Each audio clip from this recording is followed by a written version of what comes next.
Hi అండి, అందరూ ఎలా ఉన్నారు? బాగున్నారా? నేను బాగున్నానండి. చూసారా ఎంత బాగున్నాయో చిప్స్, ఎంత బాగున్నాయి కదా.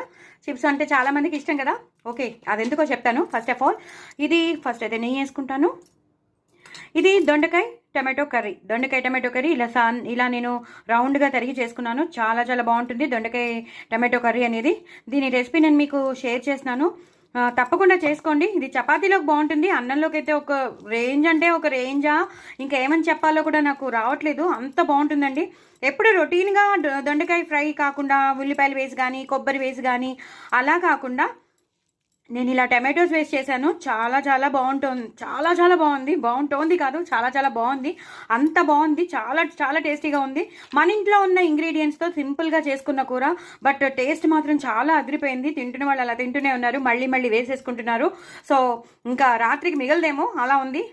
ఇలా చిప్స్ నంచుకుని తింటే మాత్రం ఒక రేంజ్లో ఉంటుందండి. చాలా చాలా చాలా చాలా బాగుంది దొండకాయ. ఇది చపాతీలోకి కూడా బాగుంటుంది, అన్నంలోకి అయితే సూపర్ సూపర్ సూపర్, అంత బాగుంది.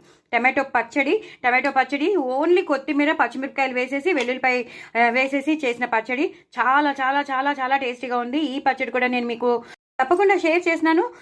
దీని రెసిపీ కూడా నేను తప్పకుండా షేర్ చేసినాను, కాబట్టి చూసుకోండి, చేసుకోండి, చాలా చాలా బాగుంటుంది. సో దొండకాయ టమాటో కర్రీ మాత్రం అదిరిపోయింది. ఈ టమాటో పచ్చడి కలుపుకుని ఈ చిప్స్ నంచుకుని తింటే మాత్రం చాలా చాలా బాగుంటుంది. నా ఛానల్ మాత్రం సబ్స్క్రైబ్ చేసుకోండి, సపోర్ట్ చేయండి.